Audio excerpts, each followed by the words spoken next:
You know, it's funny.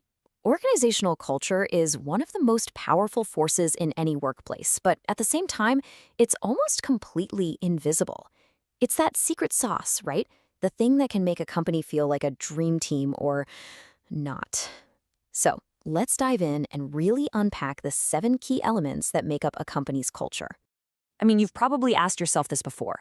How can two companies with similar goals, similar talent, be so different? One is just thriving, and the other feels like it's constantly struggling. Well, the difference, more often than not, comes down to just one thing. And that answer is culture. Now, for this explainer, let's think about our company as a ship out on the ocean. If the company is the ship, then the culture, well, that's everything else. It's the unseen currents, it's the shared language, and it's all those unwritten rules that every single crew member just knows. So, where do we even begin to chart these waters? Well, every good ship needs a way to navigate, right? So, we're going to start with the two elements that act as our moral compass and our North Star. First up, organizational values. So, what are they? Well, the source material defines them as the core principles that are really, truly important to the organization. They're supposed to be the guiding stars for everyone on board. So on our ship, the values are literally the compass. Think about it. You could have a tech startup whose compass points directly at move fast and innovate. Then you could have a hospital whose compass is locked on patient safety. Both are totally valid, but that compass makes sure every single person on deck is rowing towards a very different, but very clear destination. All right, next to values, we have ethics.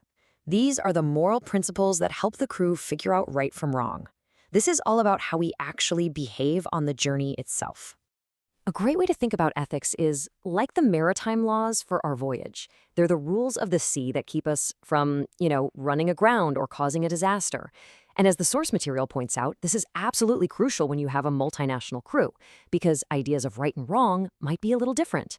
A shared ethical code makes sure everyone's playing by the same rules. Okay, so we've got our navigation tools. Now let's talk about the people, the crew themselves.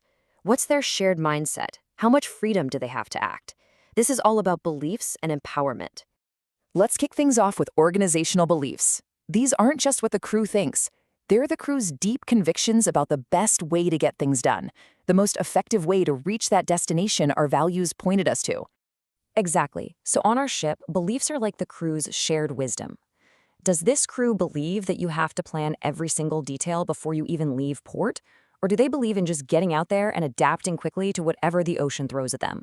Those shared convictions shape every single action on deck.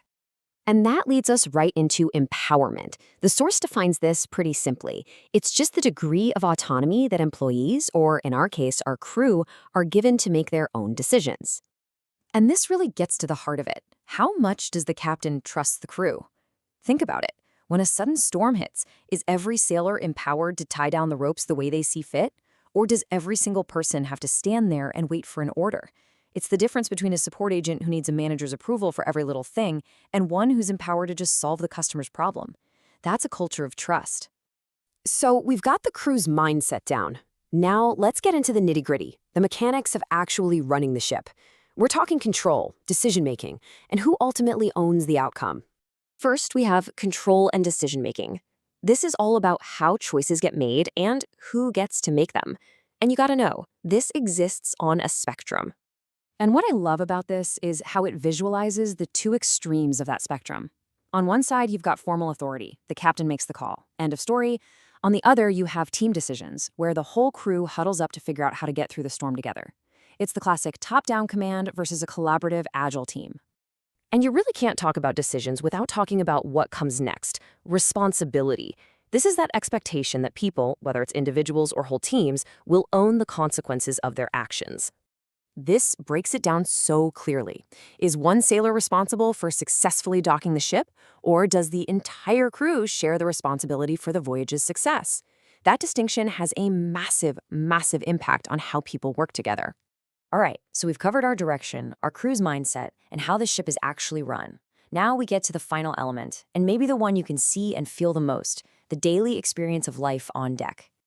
And this is where it all comes together. We're talking about organizational norms. The source describes these as the unwritten rules and accepted behaviors that really reflect all the other stuff we've talked about. This is culture in action. Yep, it's as simple as that.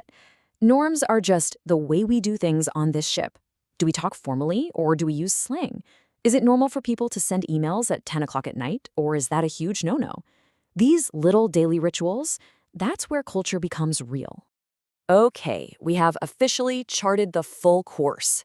So let's do a quick flyover of all 7 elements just to bring it all home. So let's recap. Our values, that's the compass, setting our true north. Our ethics, those are the maritime laws we follow. Beliefs are a shared strategy for how to sail best. Empowerment is the crew's freedom to act, while control defines how we make decisions. Responsibility is all about who owns the outcome. And finally, norms. That's the culture we actually live every single day on deck. Now, what's really cool is that the source material for this whole explainer actually comes from a presentation on maritime culture. In this slide, showing the key terms in both English and Arabic, it just highlights how universal these concepts are. It doesn't matter if you're in a Silicon Valley startup or on a multinational shipping vessel.